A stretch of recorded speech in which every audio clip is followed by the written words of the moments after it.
mile in their shoes. What do we mean by this? Let's face it, Venus and Mars, you're fundamentally very different kinds of people. Our point is, vive la différence. Differences will not and should not go away. You need one another and glory and revel in the different strengths that you each so famously bring. But also, a little understanding is important in going, because a lack of understanding about these fundamental differences in our view in human nature is the biggest stumbling block on the way towards trust and transparency. So, walk that mile.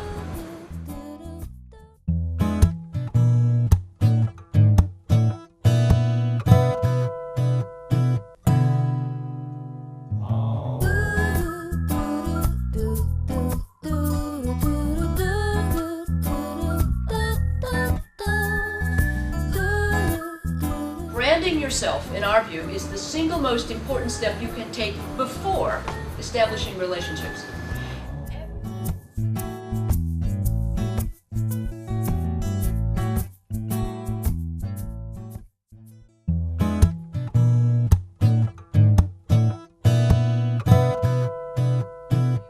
We hear these things. Our point, it's important, it's only step 3, but it's prior to who you need as a partner. Determine what you need from them and in what balance. And the list is long and getting longer. Yes, of course, there's more. How do you decide? So you're sitting there and saying, well, how do I know what I need?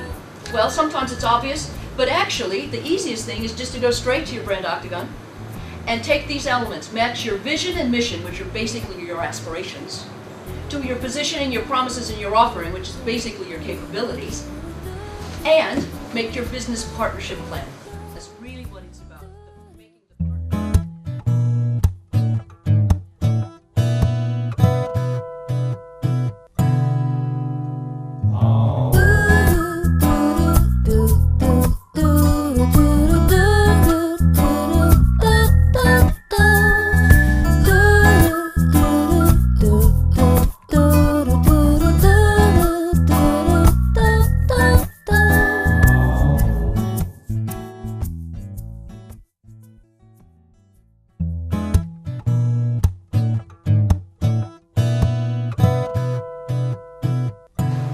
To truly nurture relationships organizations, you will make better partners in this relationship if you act not just like a brand more, but also like a business more. And businesses, you need to demand more of your partners and no less of them than you demand of yourselves.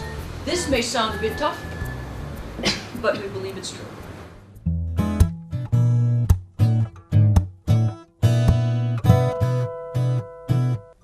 Businesses in particular report 2 key reasons for engagement in partnerships. One is really their own commitment to certain values, principles, policies, their own traditions. But also very important and to their bottom line is protecting their own corporate reputation. What do people think of them? And to their brand. So that really impacts actual sales for them.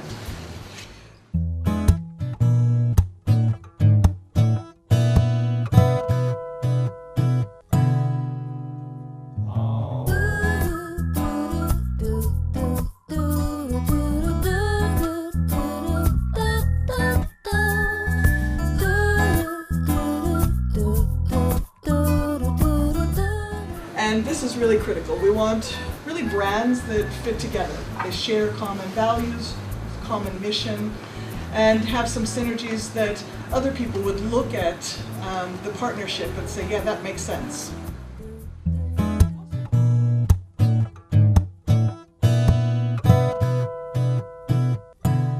We want you to be choosy, but you also have to be real. Yeah. So not everyone is going to, the first person that you want to work with, first company that you think of, would be the one that's ultimately going to.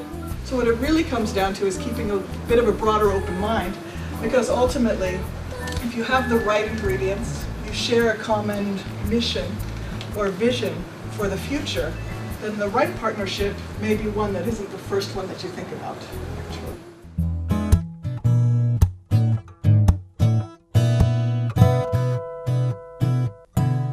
Step is really making sure that you can prove to the shareholders this is valuable, particularly these days.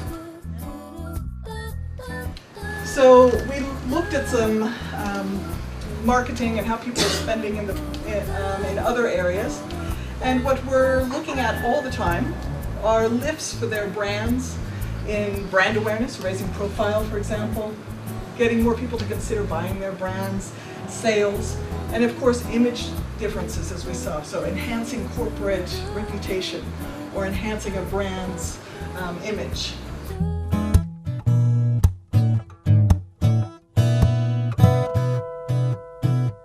And the partnership needs to be more than just the logo. It needs to have a story behind. It needs to show that there is actual also financial benefits or other types of benefits, image benefits, for example.